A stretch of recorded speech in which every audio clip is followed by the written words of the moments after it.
Assalamualaikum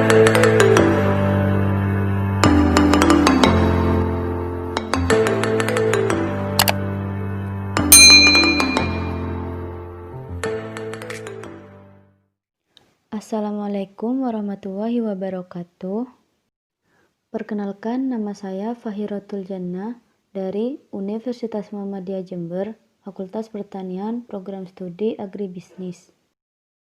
Baik, di sini saya memenuhi tugas dari Ibu Fevi Nurdiana Wijayanti selaku dosen ketahanan pangan, yaitu meresum kuliah umum mengenai agroinovasi era 4.0 untuk pembangunan pertanian yang berkelanjutan. Pemateri pertama dari Dr. Insinyur Muhammad Hasmi, DESS, dengan judul Smart Farming Precision Agriculture 4.0. Tahap pertama dimulai abad 18 dengan ditemukannya mesin uap dan manufaktur. Tahap kedua ditandai dengan produksi massal mesin listrik dan standarisasi industri di abad ke-19. Tahap ketiga pada abad ke-20 ditandai dengan komputer dan teknologi informasi, dan saat ini kita berada di era revolusi industri keempat. 4 prinsip rancangan dalam revolusi industri 4.0. Yang pertama, kesesuaian, yaitu mesin, perangkat, sensor, dan manusia mampu berkomunikasi antara satu dan lainnya lewat Internet of Things atau Internet of People. Yang kedua, transparansi informasi.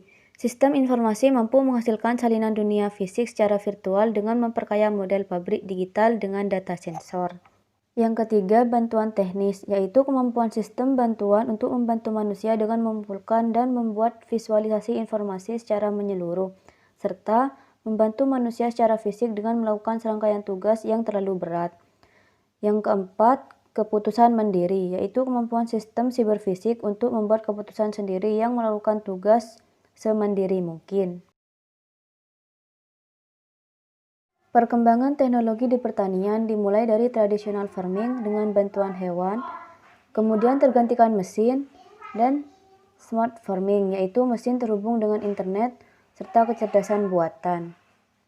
Pemateri kedua dari Profesor Dr. Insinyur Gembong Priyatmo yang berjudul Smart Farming 4.0 dan Solusi dalam Regenerasi Pertanian Menuju Kedaulatan Pangan. Beliau mengatakan, untuk mencapai negara berkedaulatan pangan, maka diperlukan perubahan drastis. Yang pertama, karakter building, yaitu membangun karakter petani menjadi petani profesional. Yang kedua, ekonomi building, membangun potensi desa menjadi pusat ekonomi. Yang ketiga, education building, yaitu membangun dan mencerdaskan petani dalam hal usaha lainnya. Dan yang terakhir yaitu teknologi building, yaitu menerapkan teknologi yang tepat guna, murah, dan mudah operasionalnya. Beliau juga mengatakan manajemen pengolahan lahan ada 4.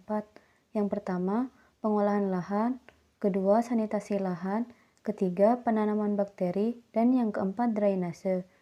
Kemudian manajemen penanaman, yang pertama penunasan, kedua pembibitan, ketiga persemaian lahan, keempat pemberian pupuk NPK 25 untuk pertumbuhan tanaman dan NPK 16 untuk pembungaan tanaman.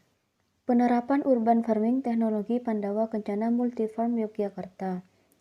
Pertanian urban mendeskripsikan seluruh sistem produksi pangan yang terjadi di perkotaan, mulai dari budidaya, pemrosesan, dan distribusi bahan pangan. Ada 4 faktor yang dikembangkan berdasarkan research.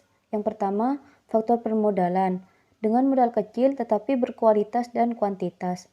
Yang kedua, faktor media, tidak luas tetapi menghasilkan produk yang tinggi. Yang ketiga, faktor jenis, diproduksi mempunyai nilai jual yang tinggi, sehat, dan bermanfaat serta usia panen pendek.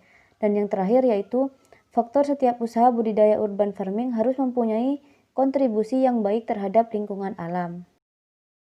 Ini adalah bukti keikutsertaan saya di kuliah umum.